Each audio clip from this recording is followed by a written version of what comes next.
Hello everyone, एक बार फिर से आपका स्वागत है हमारे इस चैनल पर। आज हम आपके लिए लेकर आए हैं कंपनी लॉ का एक और बहुत ही इम्पॉर्टेंट टॉपिक, जो कि है आपका इनकॉर्पोरेशन से रिलेटेड कि इनकॉर्पोरेशन ऑफ अ कंपनी, या फिर आपका क्वेश्चन आ सकता है how to incorporate a company. अगर आप बीकॉम कर रहे हैं, सीए का आईपीसीसी का एग्जाम आपको देना है या सीएस के एग्जाम देने हैं, तो उसके लिए आपका ये टॉपिक बहुत इंपॉर्टेंट है, आपके लिए एग्जाम में आ सकता है। तो सबसे पहले चलिए हम आपको थोड़ा सा इंट्रोडक्शन देंगे, इससे पहले क्या प्रोसीजर हुआ करता था और उसके बाद ये कैसे प्रोसीजर थोड़ा सा चेंज हुआ है उसके बारे में। तो सबसे पहले हम स्टार्ट करते हैं इस टॉपिक को, एंड देन उसके बाद पूरा डिटेल में एक एक पॉइंट पढ़ेंगे। तो देखिए, आपको पता है कितने टाइप की आपकी कंपनीज होती हैं, वो हम ऑलरेडी डिस्कस कर चुके हैं। कुछ कंपनीज जो है, यानी कि मोस्टली जो कंपनीज है private, OPC, public, producer company, section 8 company, Nidhi company, sectorial company या आईएफएससी कंपनी, इन सारी कंपनियों के कुछ स्टेप ऐसे हैं जो सेम है, जो हर टाइप की कंपनी के लिए सेम है। अगर आपको अपनी कंपनी रजिस्टर करवानी है तो आपको वो सारे स्टेप्स फॉलो करने पड़ेंगे, वो पूरा प्रोसीजर फॉलो करना पड़ेगा। क्या है वो प्रोसीजर? देखिए, सबसे पहले क्या होता था, जब इंडिया में मोदी जी की गवर्नमेंट नहीं आई थी 2019 से पहले, यानी कि जब 2014 में उनकी गवर्नमेंट थी, तब उन्होंने ये चीज रियलाइज की थी कि आज के टाइम में अगर कोई व्यक्ति कंपनी खोलना चाहता है तो उसको बहुत ज्यादा मुश्किलें होती हैं, बिकॉज बहुत सारा पेपर वर्क होता है। तो क्या हुआ, चीजें ऑनलाइन हो रही थी, तो आप सिग्नेचर करने नहीं जा सकते थे। आप को बनाया गया डीएससी, कि डीएससी ज्यादा से ज्यादा लोग डीएससी ले ले। तो यानी एक चीज होनी चाहिए आपके पास डीएससी, अगर आपको कंपनी इनकॉर्पोरेट करनी है। दूसरा, आपको डिन लेना पड़ता था, डायरेक्टर आइडेंटिफिकेशन नंबर लेना पड़ता था, पेन लेना पड़ता था, टेन लेना पड़ता था, और फिर कहीं जाके आपकी कंपनी क्रिएट होती थी। अब देखो, ये सब चीजें जो थी, ये बहुत ही लंबा प्रोसेस हो गया था।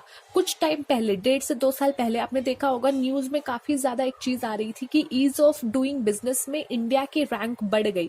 क्यों बढ़ी? ईज ऑफ डूइंग बिजनेस क्या है? तो देखो, ये चीज होती है कि कैसे, अगर आपके दिमाग में आया है आपको एक बिजनेस करनी है, आपको एक कंपनी खोलनी है, तो उसको आप एक्चुअल में जब इम्प्लीमेंट करते हो, ये सारा जब वर्क करते हो, तो आपको कितना टाइम लग रहा है, यानी ये चीज आपके लिए कितनी इजी है, क्या आप इसको आराम से बैठ के कर सकते हो या आपको उसके लिए बहुत धक्के खाने पड़ रहे हैं। तो उसको कहा जाता है ईज ऑफ डूइंग बिजनेस, कि ये कितना इजी है यहाँ पे बिजनेस करना या बिजनेस स्टार्ट करना कितना इजी है।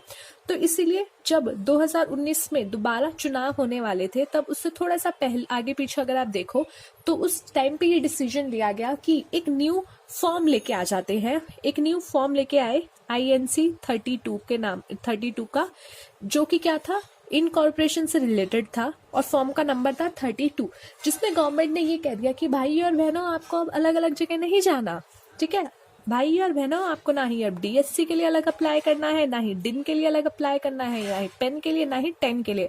अब आपको केवल एक फॉर्म भरना है, जो कि है INC 32, और हम आपको ये सारी सुविधाएं दे देंगे, क्योंकि हमारे देश में बहुत से युवा ऐसे हैं जो बिजनेस को लेकर के जो था उनका माइंडसेट था, उनको स्टार्ट करना था। तो इसीलिए ये फॉर्म जो था इंट्रोड्यूस किया गया। अब देखो, ये फॉर्म इंट्रोड्यूस किया गया 32, यानी पहले का जो प्रोसीजर था वो थोड़ा सा कॉम्प्लेक्स हुआ करता था कंपेयर किया जाए इसके, और अब इसको इजी कर दिया गया। तो अब एक चीज आपके माइंड में आ गई, INC 32 क्या है और क्या ये सब चीजें करता है। इसका नाम रखा गया स्पाइस, SPICE, कैपिटल में स्पाइस। ये शॉर्ट फॉर्म है स्पाइस। ठीक है, ये फोन वाला स्पाइस नहीं है। इसका मतलब क्या है? सिंप्लीफाइड। ठीक है, S मतलब सिंप्लीफाइड, P मतलब परफॉर्मा, एक फॉर्म के रूप में उसका एक परफॉर्मा बना रखा है, कहा नाम क्या सब चीजें भरनी है, आपको सिर्फ भरना है। सिंप्लीफाइड परफॉर्मा, उसके बाद I का मतलब है फॉर इनकॉर्पोरेटिंग कंपनीज इलेक्ट्रॉनिकली। यहाँ पे क्या है, सब कुछ इलेक्ट्रॉनिकली हो गया, आपको कहीं नहीं जाना, आपको कुछ नहीं करना। पहले क्या होता था, आप एप्लीकेशन भरते थे कि भैया हमें कंपनी खोलनी है। ठीक है, फिर वहां से आपके पास आता था, आपको पेन बनाओ, कंपनी का पेन बनाओ, कंपनी का टेन बनाओ। ठीक है, अलग अलग जगह जाना पड़ता था, डिपार्टमेंट में जाना पड़ता था इनकम टैक्स के कि भैया हमें पेन दीजिए, फिर आपको जाना पड़ता था ट्रेसेस में कि हमें टेन दीजिए। तो ये प्रोसीजर लंबा होता था। Now you don't have to go anywhere, you just have to file one form which is INC 32 and you will be able to incorporate your company. आप अपनी कंपनी रजिस्टर्ड करवा लेंगे। अब एक एक पॉइंट इसमें समझते हैं। देखिए, एक और चीज अब देखो, अब मुझे कंपनी इनकॉर्पोरेट करवानी है, मुझे कंपनी जो है रजिस्टर करवानी है। अब आपको आइडिया है कि कंपनी का जो नाम है वो कॉमन नहीं हो सकता है, यानी कि रिलायंस प्राइवेट लिमिटेड अगर अंबानी जी की है तो मैं ऐसा नहीं कर सकती कि एक और कंपनी उससे उस सेम नाम की जो है रजिस्टर्ड करवा लो, क्योंकि वो सीधा सीधा बोलेंगे कि नहीं भाई यहाँ पे ऑलरेडी एक कंपनी रजिस्टर्ड है इस नाम की, आप इस नाम का रजिस्ट्रेशन नहीं करवा सकते। सेम आपका इंस्टाग्राम की तरह, इंस्टाग्राम पे जो नाम आपको रखना होता है, मान लो आपको रखना है commerce/topper3705, तो ये अगर ऑलरेडी बुक होगा तो ये मुझे नहीं मिलेगा, मुझे कोई यूनिक नेम चाहिए, मुझे कुछ यूनिक नंबर्स चाहिए। तो उसी की तरह आपको यूनिक नेम चाहिए होता है अपनी कंपनी रजिस्टर करवाने के लिए। अब आपको बैठे बैठे सपने नहीं आ रहे, आप विष्णु का अवतार नहीं है जो आपको पता चल जाएगा एक क्लिक पे कि क्या ये नाम अवेलेबल है या नहीं। तो इसके लिए आपको क्या करना पड़ता है, इसके लिए आपको एक सर्विस दी गई है। सर्विस कहाँ दी गई है? MNC पे, यानी MCA पे, जो कि है मिनिस्ट्री ऑफ कॉर्पोरेट अफेयर्स।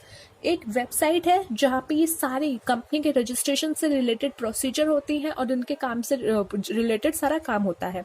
तो MCA की वेबसाइट पे, मिनिस्ट्री ऑफ कॉर्पोरेट अफेयर्स पे आपको एक रन सर्विस के नाम से एक सर्विस प्रोवाइड है, रन RUN, यानी कैपिटल में RUN, जिसको कहा जाता है रिजर्व यूनिक नेम।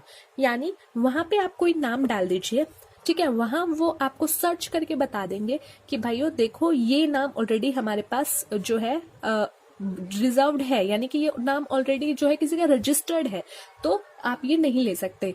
और या फिर आपने जो नाम उनको दिया है अगर वो कहीं भी मतलब कहीं भी यूज नहीं हुआ तो वो आपका वो नाम रिजर्व कर देंगे कि आप उस नाम से कंपनी खोल सकते हो। अब क्या प्रोसीजर है, देखो ये है MCA की वेबसाइट, ठीक है, MCA की वेबसाइट, यहाँ पे एक सर्विस है, ये सर्विस है आपकी run service, reserve unique name, ठीक है, रिजर्व यूनिक नेम।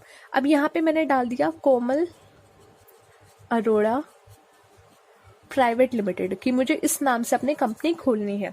तो ये क्या करेगा, ये पहले सर्च कर लेगा 1 सेकंड के लिए और बता देगा कि देखो अभी हमने मोटा मोटा सर्च किया है और इस नाम से अभी कोई कंपनी नहीं मिली है, एज इट इज मिल जाए या रिलेटेड मिल जाए तो वो उसी वक्त हमें बता देगा।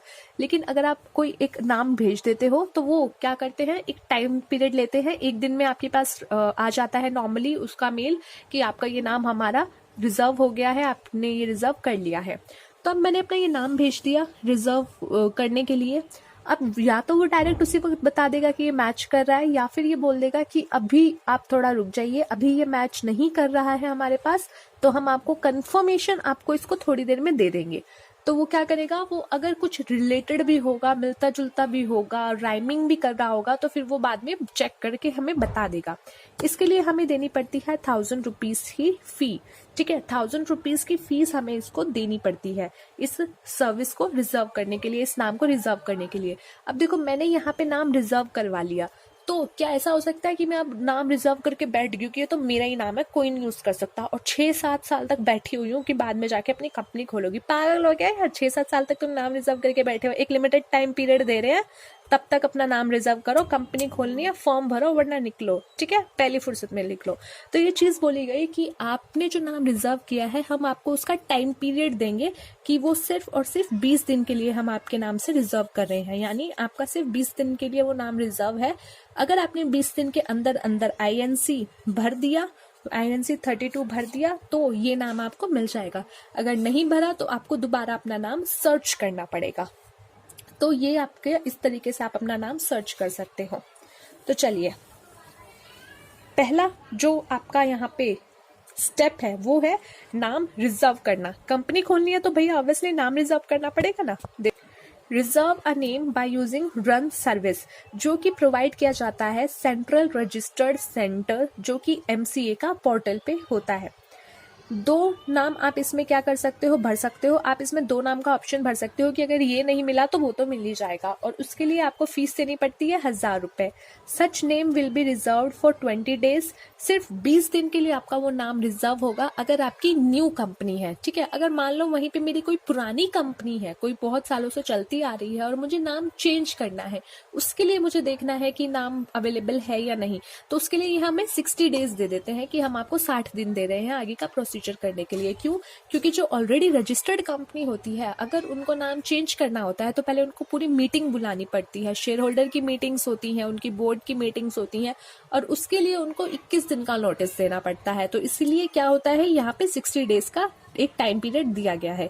तो सबसे पहले रन सर्विस में आप अपना क्या करो, नाम रिजर्व कर लो। सेकंड आपका क्या है, अभी हमने आपको बताया, जैसे ही अपना नाम रिजर्व हो गया उसके 20 दिन के अंदर आपको क्या करना है, उसके 20 दिन के अंदर आपको स्पाइस का फॉर्म भरना है। स्पाइसी फॉर्म लाया गया जिसका नाम था स्पाइस, जो कि बहुत ही अच्छा, बहुत ही पसंद आया लोगों को। क्यों? क्योंकि इसमें आपको सब कुछ मिल जाता था। सब कुछ क्या है, ये एक ई फॉर्म है, इलेक्ट्रॉनिकली भरते हो आप INC 32, which is an application for the following. किस किस चीज के लिए एप्लीकेशन होती है इसमें? एक तो आपकी कंपनी इनकॉर्पोरेट हो जाती है, प्लस आपका नेम रिजर्वेशन हो जाता है, प्लस पेन मिल जाता है, प्लस 10 मिल जाता है, प्लस DIN मिल जाता है। अब एक और बात, जो इसमें डिन मिलेगा, यानी कि जो डायरेक्टर्स होंगे वो मैक्सिमम 3 डायरेक्टर्स के लिए आप डिन ले सकते हो। यानी आप अगर 5 लोग हो तो उन 5 में से सिर्फ 3 को ही डिन मिलेगा, बाकी 2 को डिन आपको खुद प्रोवाइड करना पड़ेगा, खुद आपको लेना पड़ेगा, या फिर ऑलरेडी उनके पास हो तो आप उनको ऐड कर सकते हो। तो जैसे ये हमारी कंपनी मुझे रजिस्टर्ड करवानी है, यहाँ पे हम 3 पर्सन हैं और हम तीनों के पास डिन नहीं है, तो ये हम तीनों को डिन दे देगा। लेकिन वहीं पे अगर हम 4 पर्सन हैं और हम चारों के पास डिन नहीं है, तो ये कहेगा आप चारों में से सिर्फ 3 बंदे डिन ले लो। बाकी ये क्या करेगा, कंपनी इनकॉर्पोरेट होने के बाद अपना जो है अप्लाई कर देगा, डिन लेके अपना अप्लाई कर देगा। वहीं पे अगर ये 4 लोग हैं, एक के पास डिन है और बाकी 3 के पास नहीं है, तो कोई बात नहीं, ये 3 को दे देगा। डायरेक्टर्स मैक्सिमम 15 बन सकते हैं, हमने पढ़ा हुआ है, या जिन्होंने नहीं पढ़ा उनको बता दूं, मैक्सिमम डायरेक्टर्स आपके 15 हो सकते हैं। तो 15 डायरेक्टर आप रख सकते हो, कोई दिक्कत नहीं है। लेकिन ये जो डिन के बेस पे बात होगी तो ये सिर्फ 3 लोगों को ही डिन प्रोवाइड किया जाएगा इन स्पाइस फॉर्म। ठीक है, ऐसा थोड़ी ना कि फ्री में दे रहा है तो सब आके लूटोगे, नहीं नहीं नहीं, सिर्फ 3 लोगों को देंगे।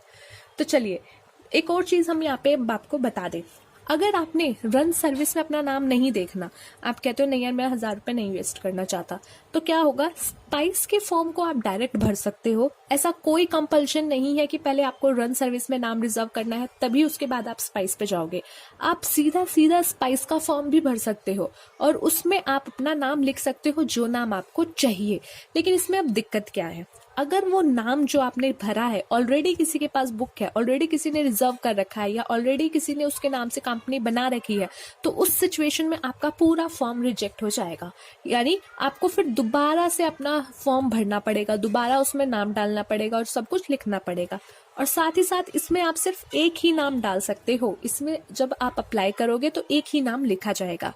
तो अगर आपको अपना टाइम बचाना है, बार बार फॉर्म रिजेक्ट नहीं करवाना, ये नहीं चाहते कि आप बार बार मैं फॉर्म भरूँ वो रिजेक्ट होता रहे, तो आप क्या करो, रन सर्विस में अपना नाम रिजर्व कर लो और तब स्पाइस फॉर्म भरो। या फिर आप डायरेक्ट स्पाइस फॉर्म भर रहे हो तो आपका ऐसा नेम होना चाहिए जो एक्चुअल में यूनिक हो, अगर नहीं हुआ तो आपका फॉर्म रिजेक्ट हो जाएगा। ठीक है, तो ये 2 आपके पॉइंट कवर हो गए। तीसरा पॉइंट क्या है, अटैच EMO और EAO। ये EMO सब सिर्फ MO और AOA क्या होता है, देखिए कंपनी क्या काम करने वाली है। जैसे भी किसी देश का एक कानून होता है, संविधान होता है कि कंपनी में किस व्यक्ति का क्या दायरा होगा, वो क्या क्या उसके हक होंगे, क्या उसके राइट होंगे, वैसे ही कंपनी के MO और AOA में उसके ऑब्जेक्ट्स लिखे होते हैं। कंपनी का इंटरनल मैटर क्या है, इंटरनली वो कैसे काम करने वाली है, या कंपनी कितने हद तक काम कर सकती है, ये सब लिखा होता है MOA और AOA में। इसको डिटेल में भी हम आगे पढ़ेंगे, so don't worry about it. बाकी MOA की वीडियो हम ऑलरेडी एक बना चुके हैं, अगर आप देखना चाहे तो देख सकते हैं। तो ये दोनों जो होते हैं, ये आपको कंपनी को जब आप इनकॉर्पोरेट करवा रहे हो तो रजिस्टर्ड करवा रहे हो तो आपको ये दोनों भर के देने पड़ते हैं। ये दोनों का एक फॉर्मेट बना के उसको पूरा कंप्लीट करके देना पड़ता है रजिस्ट्रेशन फॉर्म के साथ। क्यों? ताकि आपका जो कंपनी रजिस्टर्ड होने जा रही है ये तो पता चले ना कि आप कंपनी क्यों रजिस्टर्ड करवाना चाह रहे हो, आपका ऑब्जेक्ट क्या है, आपका काम क्या होने वाला है, या कंपनी का कितना जो है वो काम होने वाला है। तो उस सिचुएशन के लिए आपको ये MOA और AOA देना पड़ता था। पहले क्या होता था, देखिए पहले सबका सब ये परफॉर्मा बनाना पड़ता था लोगों को, वो खुद बनाते थे, ठीक है, पेपर पे बनाते थे और फिर उसको अटैच करते थे। लेकिन अब क्या कर दिया, अब गवर्नमेंट ने कहा है कि अगर आपके, ठीक है, रजिस्ट्रेशन के टाइम पे 7 या उससे कम मेंबर है, 7 या उससे कम मेंबर है, ठीक ठीक है, या उससे कम मेंबर है, तो उस सिचुएशन में क्या होगा, हम आपको एक इलेक्ट्रॉनिकली एमओए और एओए का फॉर्मेट दे देंगे। ठीक है, हम फॉर्मेट दे देंगे और वहां पे आप क्या कर सकते हो, सिर्फ डिटेल आपको भरनी है, तो वो क्या हो जाएगा, इलेक्ट्रॉनिकली आपको भरना पड़ेगा। तो यहाँ पे थर्ड पॉइंट आ गया आपका EMOA और EAOA का अटैच करना। अब इनका फॉर्म नंबर क्या है, स्पाइस का फॉर्म नंबर है 32, याद रखिएगा, स्पाइस का फॉर्म नंबर है INC 32, EMOA का फॉर्म नंबर है आपका 33 और EAOA का फॉर्म नंबर है 3040। सीरीज में आपका चल रहा है 32 स्पाइस के लिए, 32 स्पाइस के लिए, 33 MOA के लिए, 34 AOA के लिए। तो ये दोनों हो गया। तो चलो अब तो बात हुई, अब आप सोच रहे होगे कि 7 मेंबर्स है या 7 से कम है तो इलेक्ट्रॉनिकली जाएगा, लेकिन वहीं पे अगर 7 से ज्यादा हो गया तो क्या होगा, अगर आपका 7 से ज्यादा मेंबर्स है तो वहां पे क्या है, वहां पे कंपनी MOA और AOA खुद प्रिपेयर करेंगे, जो मेंबर्स हैं या जो भी जिनकी भी अथॉरिटी है काम करने की, वो खुद प्रिपेयर करेंगे, फिर उसको स्कैन करेंगे, फिर उसको अटैच कर देंगे स्पाइस के फॉर्म के साथ, तो ये हो गया आपका 4th स्टेप। ठीक है, जहाँ पे मेंबर्स जो हैं वो ज्यादा है, 7 मेंबर्स है। Next one is company can also attach agile e form with INC 32। ये बहुत ही बढ़िया चीज आई है बच्चों, बहुत मजेदार है। क्यों, अगर आपको काम करना है, अगर आपको कंपनी खोलनी है, देखो कंपनी कोई छोटी मोटी लेवल पे तो आप खोल नहीं रहे होगे, कंपनी खोल रहे होगे तो यानी आपको क्या चाहिए, TDS के लिए नंबर चाहिए, 10 पेन चाहिए आपको, DSC सब चाहिए। ठीक है, ये सब तो आपको यहाँ पे मिल गया स्पाइस फॉर्म में। अब स्पाइस फॉर्म बेचारा एक लोता फॉर्म 5 चीजें कर रहा है, थक गया था, तो गवर्नमेंट एक और फॉर्म लेके आ गई, जिसका नाम था अजाइल ई फॉर्म। ये आपका तकरीबन जहां तक मुझे याद आ रहा है 11 मई 2019 के आसपास आया था। आप नाम डेट कंफर्म करना चाहे तो कर लीजिएगा। तो इसमें क्या कहा गया कि ये बोला गया कि भैया देखो ये सब तो हम आपको स्पाइस फॉर्म में दे रहे हैं, साथ ही साथ अब कंपनी को क्या है, GST का भी रजिस्ट्रेशन लेना पड़ेगा, और कंपनी है तो यानी उसको एम्प्लॉय का प्रोविडेंट फंड का भी रजिस्ट्रेशन लेना पड़ेगा। तो उसके लिए अब उसको दूर नहीं जाना, अब उसके साथ ही आप एक और फॉर्म यहाँ पे भर सकते हो, जो कि है जिसका नाम है अजाइल ई फॉर्म। इसको आप इसके साथ अटैच कर सकते हो, किसके साथ, स्पाइस और ये सब मेमोरेंडम के साथ अटैच करके दे सकते हो। अब इसमें आपको क्या मिलेगा, इसमें आपको मिलेगा GST का नंबर और लेबर का जो भी आपकी डिटेल्स, जो भी लेबर का वो होता है सब मिल जाएगा। By which company can apply for GST in और employers provident fund organisation registration यानी EPFO का रजिस्ट्रेशन, और एम्प्लॉय स्टेट इंश्योरेंस रजिस्ट्रेशन यानी ESI का रजिस्ट्रेशन, जो कि आपका नॉर्मली काफी कंपनीज का अंदर होता है, जो एक लिमिटेड टाइम पीरियड से लिमिटेड, जिसका शेयर कैपिटल होता है लिमिटेड, जहाँ पे लोग काम कर रहे होते हैं उसके हिसाब से उनको लेना पड़ता है। तो ये आपका एक न्यू फॉर्म आया था अजाइल। अब इसके बाद बात करते हैं, अब देखो जब भी आप कोई फॉर्म भरते हो, अगर आप गवर्नमेंट एग्जाम के भी फॉर्म भरते हो तो आपने वहाँ पे देखा होगा कि उसके नीचे एक डिक्लेरेशन लिखा हुआ आता है एक अलग से पेज पे, कि मैं जो भी ये डिटेल्स प्रोवाइड करवा रही हूँ ये बिल्कुल सत्य है, ये मेरी तथ्य के मुताबिक जो भी है ये डिटेल्स सब सही है और इसमें मैंने कुछ भी गलत चीजें नहीं दिखाई है। तो उसी तरीके से यहाँ पे आपको डिक्लेरेशन देना पड़ता है, पर यहाँ किसका डिक्लेरेशन है, यहाँ 2 डिक्लेरेशन है। सबसे पहला डिक्लेरेशन किसका जाता है, सबसे पहला डिक्लेरेशन जाता है या तो कोई CA से, या कोई CS, या CMA, या फिर कोई एडवोकेट। इनमें से किसी से भी आप लिखवा सकते हो, किसी से भी आप जो है एक डिक्लेरेशन करवा सकते हो कि ये जो कंपनी खोली जा रही है ये सारे एक्ट और जो भी एक्ट है कंपनीज लॉ का, जो भी रूल्स है उसको ध्यान में रखकर की जा रही है, और ये जो भी प्रोसीजर है वो पूरा उसके हिसाब से किया जा रहा है, कुछ भी इसमें गलत नहीं है। ठीक है, एक तो आप इनसे डिक्लेरेशन करवाओगे। 7वें नंबर पे क्या है, 7वें नंबर पे आप INC 9 भरोगे, जिसमें आप खुद डिक्लेरेशन दोगे, डिक्लेरेशन बाय सेल्फ, जहां आप खुद डिक्लेरेशन दोगे। यहाँ पे जो था CA, CS, CMA डिक्लेरेशन दे रहा था, और ये होता है आपका INC 8 में डिक्लेरेशन। ठीक है, यहाँ पे वो डिक्लेरेशन देते हैं। साथ ही साथ INC 9 में आप लोग डिक्लेरेशन देते हो कि भैया मैंने जो इन्फॉर्मेशन दी है वो सत्य है, मैंने पिछले 5 साल में कोई फ्रॉड नहीं किया, या फिर कंपनी के इनकॉर्पोरेट करने के टाइम इनकॉर्पोरेशन के केस में या किसी वैसे प्रमोट करने के केस में मेरा कोई गलत हाथ नहीं है, या फिर मेरे पे कोई केस नहीं है, या मैंने कुछ उसमें गलत काम नहीं किया हुआ। तो ये आपका जाता है अटैच INC 9 विद INC 32, यानी स्पाइस फॉर्म के साथ आपका INC 9 जाता है, जिसमें डिक्लेरेशन होता है सब्सक्राइबर के द्वारा और फर्स्ट डायरेक्टर के द्वारा, यानी कि जो कंपनी के सब्सक्राइबर हैं और जो पहले न्यू डायरेक्टर बनने वाले हैं उस इनकॉर्पोरेशन के टाइम पे, उन सब का, that they have not been conducted offense relating to promotion, formation, management of company or any fraud in last 5 years। Last के 5 ईयर में उनका कोई ऐसा जो है फ्रॉड नहीं है।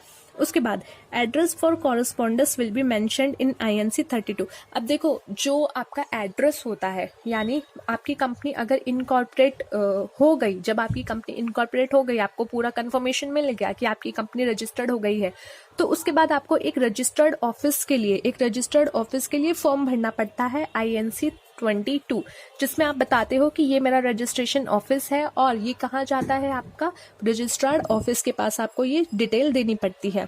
तो अगर आपने स्पाइस के फॉर्म में जो भी एड्रेस भरा है, ठीक है, मान लो मैंने स्पाइस के फॉर्म में एड्रेस भरा है करोल बाग का कोई दिल्ली का, तो उस केस में क्या है, कंपनी इनकॉर्पोरेट होने के बाद मेरा जो रजिस्ट्रेशन ऑफिस है वो मैंने सेम एड्रेस पे खोल दिया, तो फिर मुझे ये फॉर्म भरने की ज़रूरत नहीं है।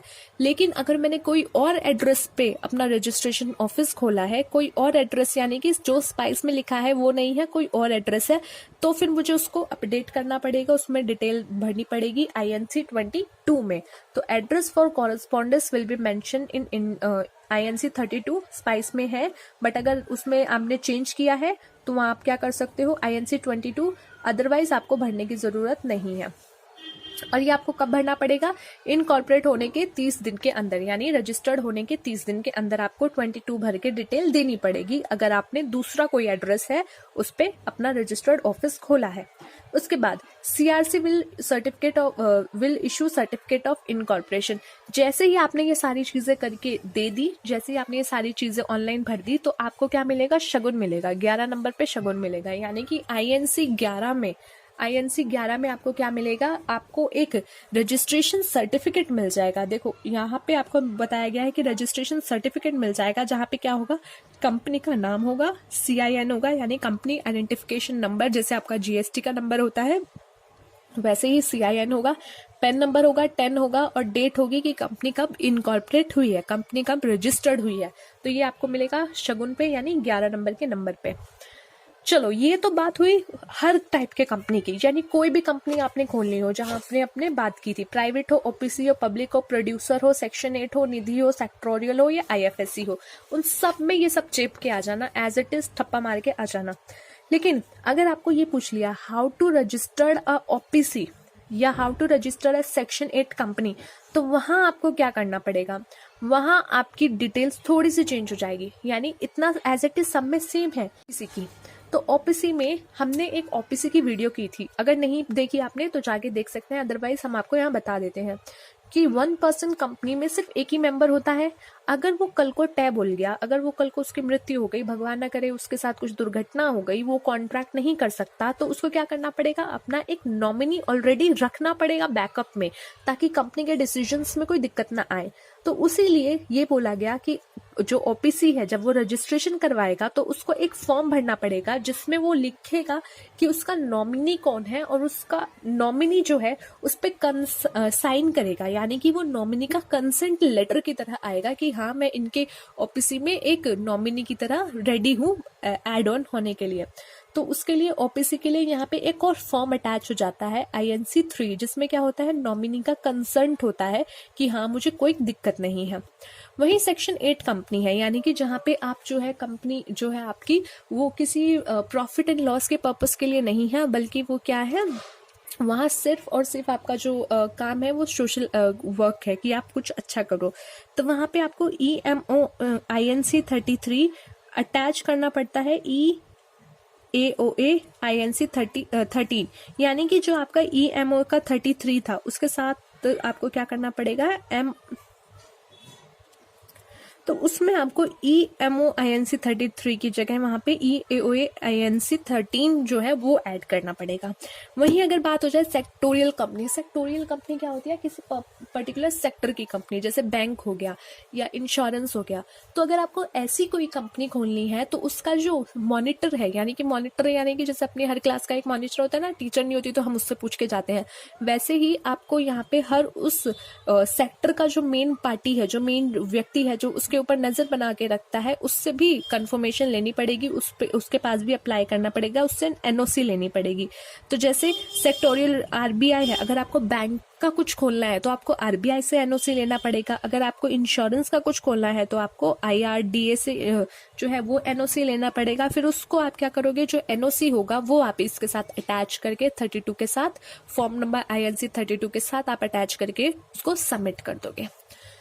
तो ये होता है आपका कि कैसे आप अपनी कंपनी इनकॉर्पोरेट करवा सकते हो, रजिस्टर्ड करवा सकते हो। सब कुछ ऑनलाइन है, MNC की वेबसाइट पे जाइए, सब कुछ अवेलेबल है। अगर आपको कोई भी दिक्कत है तो प्लीज़ कमेंट बॉक्स में पूछ लीजिएगा। Thanks for watching, please like the video and subscribe the channel.